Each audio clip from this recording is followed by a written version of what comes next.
Yo, YouTube, what's crack-a-lack jack smacking? It's Waffle Man video, and we are back, finally, back in the studio. And this is what I call my studio. You see me on the live face cam because we got the face cam set up and everything. We got my Knicks hat, OKC represent, even though they got eliminated. Anyways, we're here to talk about E3, son. Big news from E3, both from Microsoft and Sony. So we're gonna get down to it, man. I mean, this conference, first of all, let's start with Microsoft. They unveiled the Xbox S, which is gonna be a $299 starting price, which is gonna be a slim system. That's basically what it is. And basically what Microsoft announced for every single game they revealed, like Gears of War 4, Forza Horizon 3, ReCore, Killer Instinct, Final Fantasy 15, Battlefield 1, Limbo, Dead Rising 4, Scalebound, Sea of Thieves, Halo Wars 2. All of these games are coming to Windows 10. The Windows 10 is the store for PC, so it's gonna be great, man. So if you own a PC, there's no reason to have an Xbox One, and we're gonna be able to play every single game on the Xbox One on PC. So it's gonna be in the Windows 10 store. That's gonna be lit.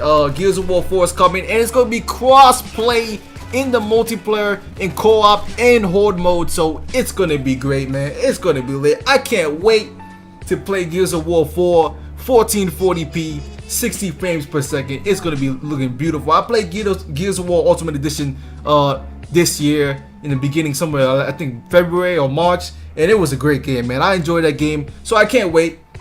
They also announced whatchamacallit, a new Xbox controller design. So of course, the Xbox S is going to have its own controller, but you can also now customize a controller on their site. So you could choose to customize the buttons, the layouts, the triggers, everything could be customized, the colors and stuff like that. So that's another great feature. Xbox also added Xbox Club, which is basically PS4's communities, and they have background music. So overall, Microsoft had a pretty solid conference, pretty impressed. And last but not least, they showed Project Scorpio. Now, Project Scorpio is a new system that's going to be released next year, 2017. This is going to be insane, man. I mean, this system has 6 teraflops. Now, if you don't know what 6 teraflops are, don't worry about it. It's just a lot of power, man. So the graphics, this is going to be able to handle 4K gaming, man. 30 frames per second. So it's going to be a very, very powerful console.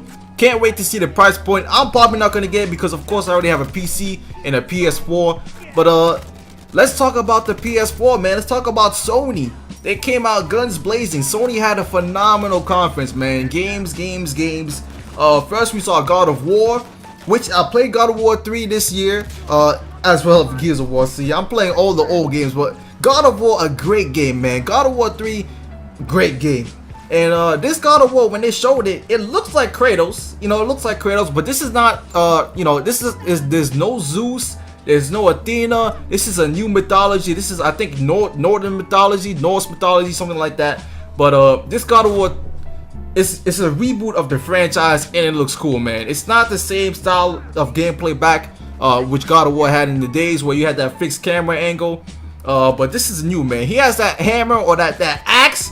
He was controlling that axe like Thor. Yo, this game's gonna be lit. And then we got to see Days Gone, which they showed the trailer for. And at the end, they showed the gameplay, and that game looks pretty good, man. It kind of looks like The Last of Us a little bit. But the shooting needs to be tweaked a little bit. I like to see better shooting in the game. But overall, really good showing of Days Gone. Then they got The Last Guardian trailer, which is going to be released this year.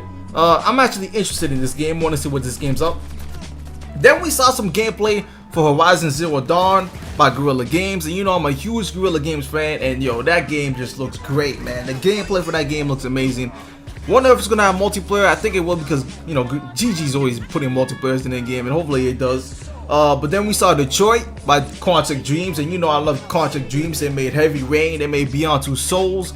Just a great developer, and I love those type of games. I love those games like The Walking Dead and stuff like that. But after that, we saw Resident Evil 7. Haven't really been into the Resident Evil franchise too much, so I didn't really care about that. PlayStation VR, I don't really care about that, even though it's coming out this year. But Crash Bandicoot Remastered is coming out, and I'm surprised at this because it could have came out with, you know, SOCOM Remastered instead of Crash Bandicoot. But they were making all the Crash Bandicoots games, 1, 2, 3, and Warped, and it's coming to the PS4. And then we got Hideo Kojima's project, which is Death Stranding. with the guy from The Walking Dead, Norman Reedus. So that game, I'm also interested in that game. And then, last but not least, we got Spider-Man. And this game is exclusive to the PS4. So this game is it looks great, man. It's made by Insomniac Games. A lot of people thought it was Sucker Punch, but Insomniac Games is making the game, and I trust Insomniac. I mean, they made Ratchet and Clank, which was a great game this year. They made Resistance, which I loved. I love the Resistance games. And man, yo, it's just gonna be lit. Like, overall, E3 was pretty good. It's still going on, and apparently, Red Dead Redemption 2 was supposed to be shown at Sony's E3 conference, but it was not shown because it included the scene where, you know, the main character got into a saloon or a bar and shot up the place, shot up innocent people. And you guys know the Orlando shooting happened, and you know, they didn't want to show that right there. They thought it would be disrespectful, so that's why we didn't see Red Dead Redemption 2. But I think it's gonna be shown somewhere in the near future, but I can't wait. But Sony, man, they didn't show, you know, The Last of Us 2. They didn't show that. They didn't show, like I said before, Red Dead Redemption 2. And we also didn't see whatchamacallit. I don't know, I forgot. But stay tuned for the next video. I'm gonna be talking about NBA 2K17 at E3. But overall, man, Sony just showed exclusives after exclusive, man. I mean, there's like 7 Sony exclusives that I can't wait for. But yeah, man, great E3 so far, and I'm out for now. Let me know your thoughts in the description. Let me know what games you're hyped for, and I'm out for now. Peace.